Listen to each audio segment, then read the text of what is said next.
Today we're going to go over how to set up the most efficient sprinkler system possible. By efficient, I mean how to conserve water using an automatic sprinkler system. One of the biggest things to remember is that you have all the same types of sprinkler heads in one zone. So in this example here we have 3 zones, a small, a medium, and a large.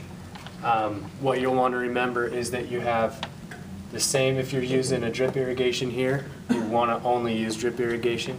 You don't want to use bubblers and drip irrigation in the same zone. For a medium zone, you want to use spring-loaded pop-up sprinklers and only spring-loaded pop-up sprinklers. You don't need to be mix and matching different sprinkler heads.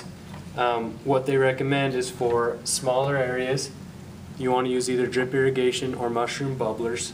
For medium, use spring-loaded pop-up sprinklers. 1.5 to 4 inch pop-up sprinklers are good. Use 1.5 inches for the corners and then 3 to 4 inches for the middle areas. In this example, we have a 40 by 80 foot yard.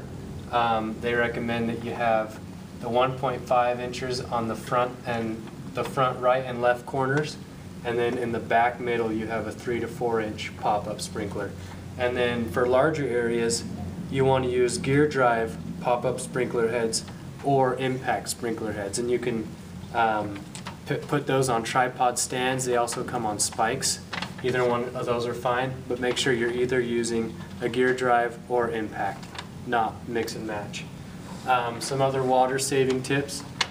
One, you want to avoid overspray as much as possible. If you're using real high sprinklers, you want to use lower pressure, otherwise you're going to lose a lot of water to wind, evaporation, overspray, that kind of thing. You want to make sure that as much water as possible is getting on the grass.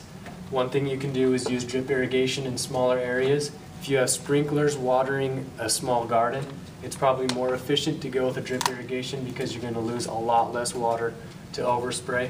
And then another thing is make sure that you are always watching for malfunctioning heads. If you have a broken sprinkler head and it's going off at 6 o'clock in the morning and you don't see it just shooting off into the air, you're losing a lot of water.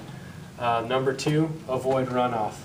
If you have a slanted yard that's kind of going down in the street at an angle, one thing you can do instead of watering each zone for 15 minutes at a time, to avoid a lot of runoff, you can run it 2 times a day instead of 1. So 2 times for 6 or 7 minutes at a time. That way the water soaks in and you're not losing a lot of water to runoff. So anyways, hope this helped you out with water conservation with your automatic sprinkler system.